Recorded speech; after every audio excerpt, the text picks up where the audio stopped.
Un jour le roi convoqua ses 3 ministres et demanda à chacun de prendre un sac et d'aller le remplir des fruits et cultures du jardin du château, et il leur demanda de ne pas demander d'aide ni de déléguer cette mission. Les ministres s'étonnèrent de cette mission mais s'exécutèrent. Le premier d'entre eux tenait à gagner la bénédiction du roi et remplit son sac de tous et des meilleurs fruits et cultures. Le deuxième ministre était convaincu que le roi se fichait de ces cultures et n'en avait pas besoin et se contenta de remplir nonchalamment son sac en y mettant les mûrs et les pas mûrs. Enfin, le troisième ministre s'est dit que le roi n'allait même pas vérifier le contenu du sac et se contenta de le remplir brindilles et de feuilles d'arbre.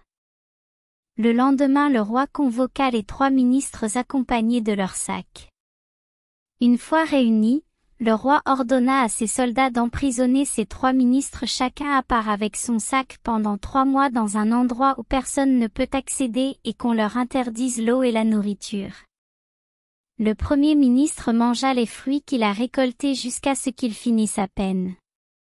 Le deuxième ministre vit les 3 mois dans la gêne et le manque, ne se nourrissant que parmi les quelques cultures et fruits mangeables qu'il a récoltés.